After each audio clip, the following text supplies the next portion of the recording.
So about 2 years ago, someone in my son's class, their father had shot their mom, and he actually just got sentenced to 30.5 years yesterday.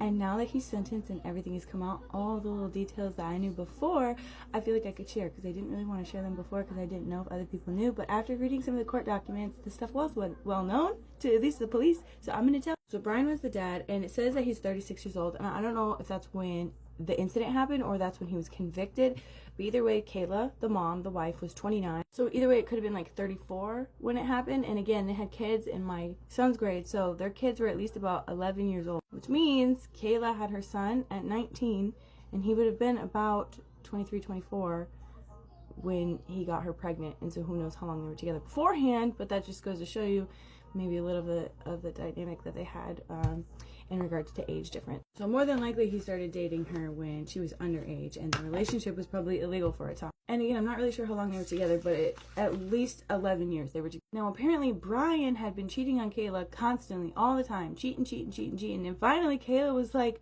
fine then, I'll go cheat too. So she went and started cheating. Well, then when he found out that she was cheating, he got really mad. Of course, you can't cheat on me. He confronted her about it, and they had this long conversation, and they decided, okay, we'll stop cheating on each other and we'll make this work for our kids and for ourselves. We're gonna stop having affairs on each other. So the day of the incident, Kaylee gets a text message from one of the guys that she had been talking to. But the text message was really innocent. Like, it just said like, hey, and like, who knows, he could have been like, hey, I just want to let you know I'm in a relationship, don't ever talk to me.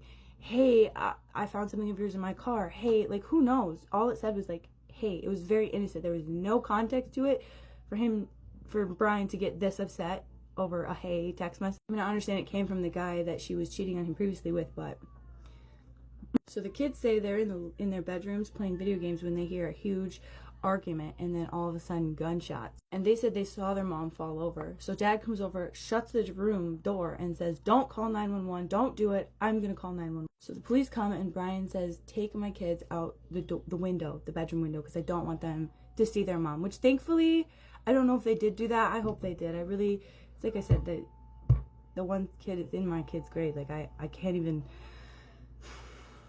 poor kid. They had a son and a daughter. The son was 11. The daughter was, I think, like 8 or 9. She was a little bit younger. And there's nothing fancy about this case, really. He basically just said, yeah, I did it. This is what happened. And I shot her, and it was for no good reason. It was because I was upset because I thought she was texting this dude, and he just got sentenced to 30.5 years.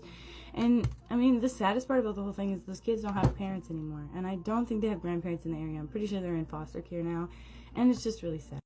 And I remember my son and this little boy were not very good friends, and I remember hearing about what happened. So I asked him, I said, hey, have you talked to this kid? I'm gonna cry. He said, have you talked to this kid at all recently? And he said, no, we're not good friends. And I said, oh, okay, why aren't you guys friends? He was, well, sometimes he picks on me, sometimes he's a bully. And I said, I don't care what he does. I don't care what he does for the next at least 3-4 years. If he's mean to you, if he says anything to you, you just say, okay. You just go to the office and just say, I think he might need to talk to somebody. Don't say anything. Don't get mad. Don't pick on him. Don't bully him. If you see him sitting alone, go talk to him. Be nice.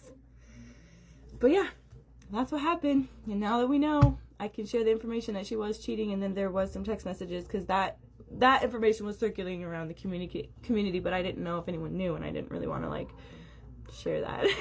Nobody knew. But that's what happened. It's really sad, but that's what happened.